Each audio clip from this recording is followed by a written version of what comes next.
형제를 사랑하지 못하였다.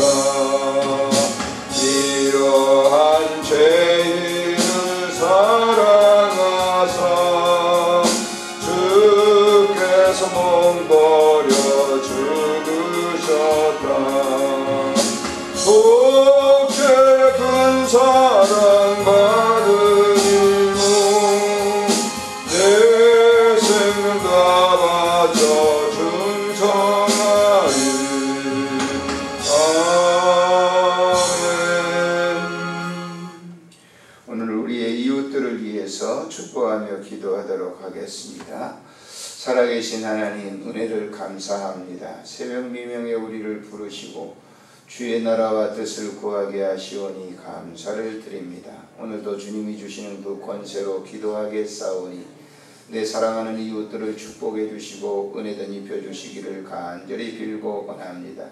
내 이웃을 내 몸과 같이 사랑하라고 주님 말씀하셨사오니 오늘 이 한 시간도 오셔서 역사하시고 은혜를 덧입혀 주셔서 구하는 모든 기도를 연락하시고 내 이웃들을 축복하시며 사랑해 주시기를 간절히 빌고 원합니다. 하나님 아버지께서 주어진 귀한 사명을 잘 감당하도록 은혜를 덧입혀 주시기를 간절히 빌고 원하오며 우리 구주 예수님의 이름으로 기도드리옵나이다. 아멘. 하나님의 말씀 이사야서 62장에서 보시겠습니다.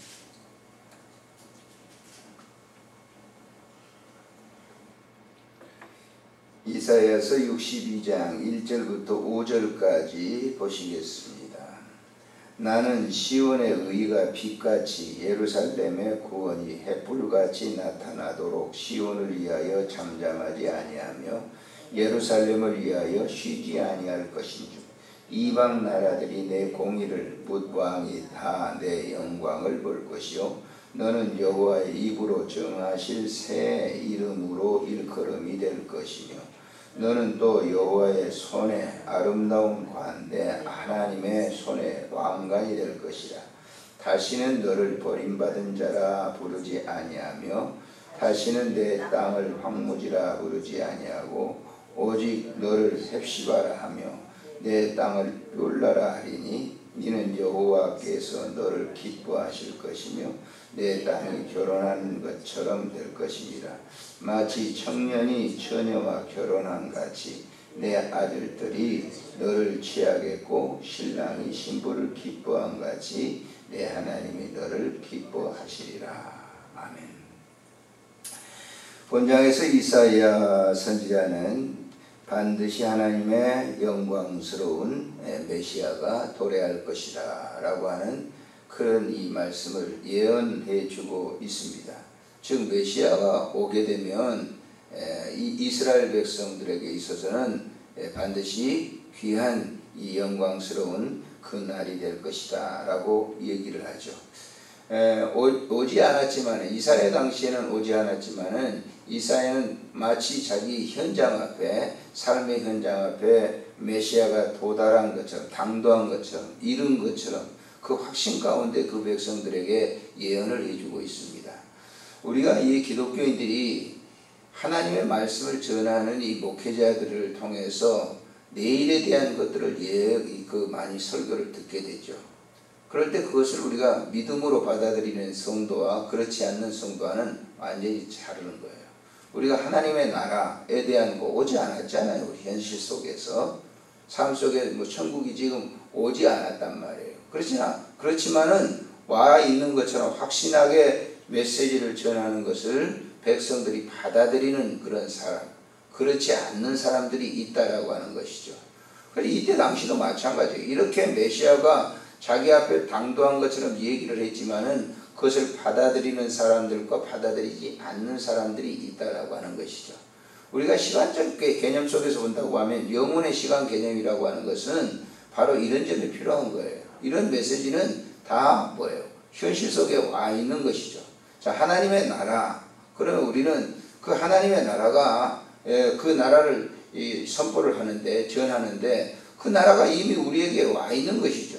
그것을 아멘으로 받아들이는 사람하고 그렇지 않는 사람하고 그 신앙의 질이라고 하는 것은 말할 수 없이 다르다라고 하는 거예요. 그런 점에서 이사야 선지자는 자, 나는 시온의 의가 빛같이 예루살렘의 구원이 햇불같이 나타나도록 시온을 위하여 잠잠하지 아니하며 예루살렘을 위하여 쉬지 아니할 것인즉. 나는 여기 누굴까요? 하나님을 얘기하는 겁니다. 하나님께서 이사야 선지자에게 하신 말씀, 내가 그 말이지. 시온의 의가 빛같이 나타내고 예루살렘의 구원이 횃불같이 나타나도록 시온을 위하여 내가 잠잠하지 않고 이 구원의 사역을 계속적으로 이루게 될 것이다 라고 하는 거예요. 그때가 되면 2절에 이방 나라들이 내 공의를 무도함이 다 내 영광을 볼 것이고 너는 여호와의 입으로 정하실 새 이름으로 일컬음이 될 것이다 라고 하는 거예요. 뭘 얘기하죠? 메시아가 오셔서 새로운 이름이 될 것이다. 그 새로운 이름이 뭡니까? 임마누엘이죠. 예수 그리스도, 기름을 부은 자, 하나님께서 말씀의 육신을 입고 오신 그 새로운 이름이 되게 될 것이다 라고 하는 거예요. 우리도 마찬가지잖아요. 세속에 있던 우리들이 중생, 거듭남을 통해서 새 이름이 됐는데 그 새 이름이 뭐예요? 성도예요, 성도. 영어로는 그리스도인, 우리 한글로는 성도, 거룩한 무리들이라고 하는 거예요. 우리는 세속의 자녀에서 뭐예요? 예수를 영접하는 순간 우리는 성도가 돼요. 거룩한 무리가 되는 거예요. 그리스도인, 그리스도를 따르는 사람이 된단 말이에요. 예전에는 다 세상을 따라가고 세상을 추종했는데 그리스찬이라고 하는 말이 뭐냐면 그리스도를 따르는 무리들이라고 하는 거예요. 지금은 사실 이 이름이 굉장히 영광스러운 이름입니다만은 초대교회 당시에 그리스도인 그러면 예수를 따르는 추악한 무리들이라고 하는 뜻이었어요. 그러니까 그때 당시에는 이 이름을 갖는다고 하는 것이 예수를 믿고 예수 저 사람 크리스찬이야 그러면요 당시의 사람들이 정죄를 하고 당시의 사람들이 그것을 멸시하고 무시하는 그런 이름이었어요. 그러나 그런 이름을 당당히 갖는 거예요. 붙잡혀가지고 말이죠. 저 로마 원형 경기장 속에서 많은 학대를 당하고 짐승에 잡히면서 먹히면서도 거기 굴하지 않았다면 나 예수 믿는 사람 아니라고 그러지 않았단 말이에요. 그 영광스러운 이름을 주게 될 것이다. 누가? 메시아가 오셔서 그를 믿는 사람들에게 주게 될 것이다 라고 하는 거예요. 자 3절에 보면 너는 또 여호와의 손에 아름다운 관 내 하나님의 손에 왕관이 될 것이다 라고 하는 너는 예수 그리스도는 하나님의 거룩한 왕관이 될 것이다. 4절에 보니까 다시는 너를 버림받은 자라 부르지 아니한다 라고 하는 사람들이 무시해서 멸시해서 버림받은 것처럼 예수 그리스도가 보였지만은 그는 그런 분이 아니게 된다라고 하는 것이죠. 그러면서 말씀하시기를 너를 헵시바라 하며 내 땅을 비울라라 하리니 글쎄 여기 헵시바라고 하는 뜻이 나의 기쁨이 그에게 있다라고 하는 나의 기쁨이 그에게 있다. 그리고 비울라라고 하는 말은 결혼한 여자를 지칭하는 거예요. 신랑으로 메시아가 오시는 거죠. 그래서 우리가 성도는 뭐죠? 단장한 신부와 같은 거예요. 신랑 되신 예수께서 구름을 타고 오실 때 우리가 그 찬송을 부르잖아요. 우리가 지난번에도 이제 말씀을 드렸듯이 우리가 이 신랑이신 예수 그리스도의 신부로서 우리는 단장된 그런 이 성도 이걸 이미 이사야 선지자를 통해서 예언을 하신 거예요. 오늘날에 갑자기 말한 게 아니라 이미 이사야 선지자 지금으로 본다면 한 3800년 전에 이미 이사야를 통해서 똑같은 우리와 같은 이 신분을 갖다가 주신 거죠. 그래서 우리는 이 신분의 변화가 되는 거예요. 예수를 믿는 순간 우리는 그리스도의 아내로서 그리스도의 신부로서 명칭이 바꿔지는 거예요. 하나님과 결혼한 영적인 지체가 되는 것입니다. 거룩한 지체예요. 그래서 그런 것들은 성경에 굉장히 많이 있잖아요. 우리가 하나님과 하나 됐다. 메시아와 하나 됐다. 그리스도와 하나 됐다라고 하는 것은 성경에 예수님께서 보세요. 제자들에게 그 만찬석상에서 말씀을 하십니다. 나는 포도나무요 너희는 가지니 너희가 내 안에 내가 너희 안에 있으면 뭐예요? 열매를 많이 맺게 된다. 한번 그 구절을 확인해 볼까요? 자, 요한복음 15장을 한번 보세요. 이 하나됨에 대한 얘기를 하고 있죠.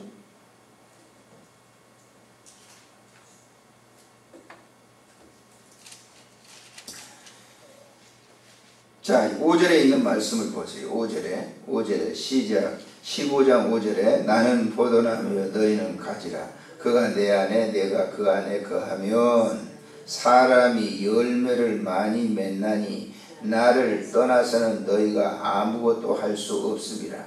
사람이 내 안에 거하지 아니하면 가지처럼 밖에 버려져 마르나니 사람들이 그것을 모아다가 불에 던져 사르느니라 그랬어요. 내 안에. 이 이스라엘 백성들은요, 이거를 포도 농사를 지으면서 잘 보았거든요. 봄에 여러분 보세요. 그 전지하죠. 포도 가지를 잘라내버리죠. 왜 잘라내죠? 좋은 포도를 맺기 위해서 전지를 하는 거예요. 과수원에 사과를 재배하는 사람들, 배를 재배하는 사람들, 배꽃이 막 피었습니다. 그 이제 조그마한 열매가 딱 맺어질 때 보세요. 그 많은 열매가 맺었는데, 그런 것들이 맺어져 있죠? 근데 어떻게 해요? 그대로 다 놔둡니까? 그럼 배농사 망치는 거예요. 거기 다 잘라내잖아요, 다. 한 좋은 견실한 것만 한 몇 개 놔두고 잘라내는 거예요. 그게 굉장히 과수 농사 짓는 사람이 그거 힘든 거거든요. 왜 그러죠? 거기 그 견실하고 좋은 것만 놔둬야 좋은 열매를 맺기 때문에 그러는 거예요. 예수님을 믿는 우리도 보세요. 하나님께서 수많은 사람들이 예수 믿는 교회로 오죠. 다 놔둔 줄 압니까? 다 놔두질 않아요. 그래서 예수님은 가라지와 알곡을 얘기하시는 거예요. 교회 안에 가라지도 있다. 알곡도 있다라고. 그래서 우리가 보세요. 견실하게 붙어 있다라고 하는 게 얼마나 큰 축복입니까? 그래서 우리가 어떻게 할 수 있어요? 믿음으로 할 수 있는 거예요. 내가 하나님의 자녀다. 내가 그리스도를 따르는 사람이다. 내가 하나님의 지체라고 하는 것을 뭘로 알 수 있어요? 내가 믿으니까. 그래서 우리는 새벽마다 하잖아요. 고백하잖아요. 전능하사 천지를 만드신 하나님 아버지를 내가 믿사오며. 누가 믿어요? 내가 믿는 거예요. 그러니까 그 믿음이라고 하는 것은 우리에게 난 것이 아니고 하나님이 우리에게 주신 것이기 때문에 굉장히 신비한 거예요. 야, 내가 예수를 믿는다고 한번 생각해 보세요. 우리도 알 수 없는 비밀이에요. 굉장히 귀중한 거예요. 근데 이거를 갖다 우리는 놓치는 사람들이 굉장히 많습니다. 찬송을 우리가 부르면서도 늘 그러잖아요. 아, 하나님의 은혜로 있을 데 없는 사람. 왜 나로 하여금 예수를 믿게 하는지 난 알 수 없도다 그러죠. 없도다. 있도다가 아니에요. 없도다. 난 알 수 없도다. 근데 나를 갖다가 불러가지고 예수를 믿게 하고 너는 내 것이다. 너는 내 열매를 맺는다. 그래서 오늘도 그러는 거. 오늘도 제가 강단에서 이 설교하는 것도 뭐예요? 하나의 열매의 증표입니다. 예수 내가 전하고 있잖아요. 여러분들 마찬가지로 가서 세상 사람들에게 나 예수 믿는 사람이다 라고 하는 거, 그 열매를 드러내는 거예요. 예수 드러내는 거예요. 사람들에게. 예. 감추는 사람들 있잖아요. 감추는 사람들은 아이 부끄러워가지고 식당에서 제대로 기도도 못하는 사람. 교회 다니는 사람들과 너무 많아요. 식당에서 누가 보나 안 보나 뭘 가릴 필요가 있어요. 기도하면 되는 것이죠. 그 뭐예요? 진실하게 기도해 보세요. 여러분 빵 하나 놓고 이렇게 노인이 이렇게 빵 하나 놓고 그 커피 한 잔 놓고 기도하는 거 한번 보셨죠? 그림 보셨잖아요. 그게 누구냐? 무디예요. 무디. 예. 얼마나 멋있는 것이에요. 그래서 오늘 하루도 사실 때 내가 예수 그리스도의 한 열매다. 성실한 견실한 열매다. 붙어있는 열매다라고 하는 것은 내가 그리스도인이라고 하는 것을 주변에 있는 사람들이 알게 하는 것. 그게 누가 하는 겁니까? 성령이 하시는 거예요. 내가 하려고 해서 되는 게 아니에요. 안 됩니다. 안 됩니다. 자기가 나 예수 믿는 거 있잖아요. 어떤 사람 막 그렇게 해가지고 예수 천당 막 외치고 다니고 있는 사람이 있죠. 물론 그게 본질인지 아닌지 모르지만은 그렇게 해서 내가 지금 예수를 전하겠다. 그거는 어쩌면 아닐 수도 있어요. 나는 전혀 생각도 없는데 드러나게 하는 거예요. 그게 성령이 하시는 역사입니다. 나는 오늘 아침에도 권사님들이 오셔서 기도하시고 하는 거는 권사님들이 노력을 해가지고 내가 아침에 일어나서 기도로 가야지 그렇게 온 게 아니라 하나님의 성령께서 여러분들을 눈 뜨게 하시고 이전에 나오게 하시고 입을 열어 기도하게 하시는 그런 강력한 은혜가 있는 줄 믿습니다. 좋으신 하나님 은혜를 참으로 감사를 드립니다. 이 새벽에도 우리를 부르시고 기도할 수 있도록 우리의 입을 열어주시오니 감사를 드립니다. 모두가 다 하나님의 은혜입니다. 오늘도 그 은혜에 감사해서 입이 열어질 때에 하늘의 문을 활짝 여시고 이 땅에 필요한 기도를 드리는 입술이 되도록 은혜 베풀어 주시옵소서. 우리는 그리스도의 열매입니다. 하나님, 사람들에게 예수 믿는 그런 아름다운 영적인 열매를 드러내는 하루가 되게 하여 주시옵소서.